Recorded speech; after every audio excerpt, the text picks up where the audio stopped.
ఇలా చేసి పెట్టండి. ఒకళ్ళు తినేవాళ్ళు 2 తింటారు. 2 తినేవాళ్ళు 3 చపాతీలు లాగిచ్చేస్తారండి.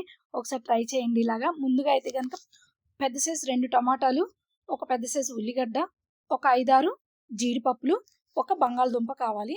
ముందుగా బాండీ పెట్టేసుకొని కొద్దిగా బటర్ యాడ్ చేసుకోండి. పొయ్యంతా ఫుల్ బిజీగా ఉంది. ఒకటొచ్చేసి బీరకాయ పెట్టాను. ఇంకొకటి అన్నం పెట్టేసాను పొయ్యి మీద. ఇంకొకటి బంగాళదుంపలు బాయిల్ అవుతున్నాయండి. చెప్పాను కదండీ! ఒక బంగాళదుంప కావాలి అనేసి. సో, చిన్న చిన్న పీసెస్‌గా కట్ చేసుకొని ఈ విధంగా అయితే గనక ఉడికించుకోవాలి. మీరు కావాలి అంటే కుక్కర్‌లో కూడా పెట్టుకోవచ్చనమాట. నేనైతే అంత కుక్కర్ అయితే ప్రిఫర్ చేయనండి ఎక్కువగా. జస్ట్ పప్పు ఇంకేదైనా సాంబార్ ఇలాంటి వాటికి మాత్రమే నేను కుక్కర్ అనేది వాడతాను. మిగిలిన వాటి అన్నీ కూడా నేను విడిగానే ఇలా ఉడకబెడతానండి.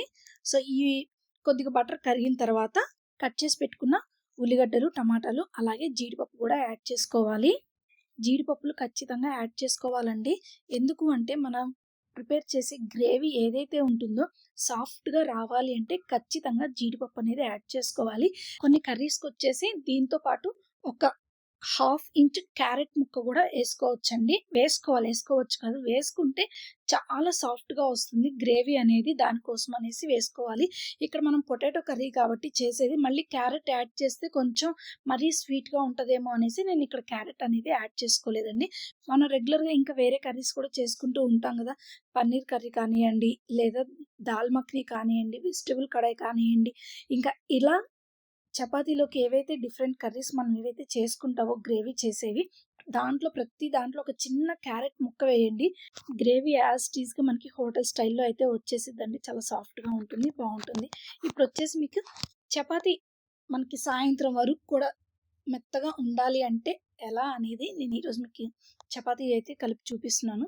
చపాతీలో జస్ట్ మనం కొద్దిగా సాల్ట్ యాడ్ చేసుకొని, పాల మీద మీగడ యాడ్ చేసుకుంటే ఖచ్చితంగా చపాతీలైతే గనక చాలా అంటే చాలా సాఫ్ట్‌గా వస్తాయండి. సో, ఫస్ట్ అయితే గనక మనం మీగడ, ఉప్పు ఏసి బాగా కలుపుకోవాలి. మీగడ పిండిలోకి బాగా కలిసే విధంగా ఈ విధంగా అయితే ఫస్ట్ కలుపుకోవాలండి. ఆ తర్వాత కొంచెం వాటర్ యాడ్ చేసుకుంటూ కలుపుకోవాలి. ఫస్ట్ వాటర్ యాడ్ చేసినప్పుడు జస్ట్ మునివేళ్ళతో మాత్రమే కలుపుకోవాలండి. ఈ పిండికి ఇంక ఈ వాటర్ సరిపోయింది అన్నప్పుడు మనం ఫుల్‌గా చెయ్యి మొత్తం గూడా బాగా కలుపుకొని మృదువుగా కలుపుకోవాలి. సో, ఈ విధంగా పిండయితే కలిపేసాండి. ఇలా సాఫ్ట్‌గా ఉండాలి. ఇప్పుడు ఇంకా ఉల్లిపాయ, టమాటా అనేది బాగా మగ్గిపోయింది. కప్‌లోకైతే తీసుకున్నాను. ఇప్పుడు దీన్ని మిక్సీ చేసుకొని గ్రేవీ రెడీ చేసుకుందామండి. పిల్లలకి ఇలా చేసి పెడితే ఒక చపాతీ తినేవాళ్ళు 2 ఖచ్చితంగా తింటారండి. 2 తినేవాళ్ళు 3 తింటారు. ఒకసారి ట్రై చేసి చూడండి మీరు కూడాను. మరి మీరు కూడా ఇలాగే చేస్తారంటే గనక కింద కామెంట్ అయితే ఇచ్చేసేయండి. పేస్ట్ అయితే చాలా సాఫ్ట్‌గా అయితే రెడీ అయిపోయింది. బాండీ పెట్టేసుకొని మళ్ళీ కొద్దిగా బటర్ అయితే యాడ్ చేసుకోవాలండి. సో, ఇలాంటియేంటంటే కొంచెం పిల్లలు ఎక్కువ తింటారు కాబట్టి నూనె కన్నా బటర్ యాడ్ చేసుకొని చేసుకుంటే చాలా మంచిదనమాట. నేను ఇక్కడైతే గనక అమూల్ బటర్ అనేది యాడ్ చేశాను. సో, బటర్ అంతా కరిగిన తర్వాత ఉప్పు, కారం, కొద్దిగా పసుపు, కొంచెం గరం మసాలా యాడ్ చేసుకున్నాను. యాడ్ చేసుకున్న తర్వాత బటర్‌లో కొంచెం ఫ్రై చేసిన తర్వాత మనం ఏవైతే పేస్ట్ రెడీ చేసుకున్నామో దాన్ని యాడ్ చేసుకోవాలి. యాడ్ చేసుకొని బాగా కలుపుకోవాలండి. ఈ మనం బంగాళదుంపలైతే అక్కడ పక్కన ఉడికించి పక్కన పెట్టుకున్నాం కదా! సో, అవి కూడా తీసుకొని మనం ఈ గ్రేవీలో అయితే యాడ్ చేసుకోవాలనమాట. ఈ బంగాళదుంపలు ఈ గ్రేవీలో కొంచెం ఉడుకుతూ ఉండటం వల్ల ఆ ఫ్లేవర్ అనేది పొటాటోస్‌కి కూడా పడుతుంది. తినేటప్పుడు ప్రతి ముక్కకు కూడా ఆ ఫ్లేవర్ అనేది తగులుతూ ఉంటుంది.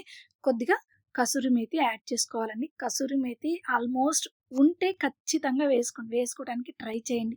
దానివల్ల ఫ్లేవర్ అనేది చాలా అంటే చాలా చేంజ్ అయితే వస్తుందండి.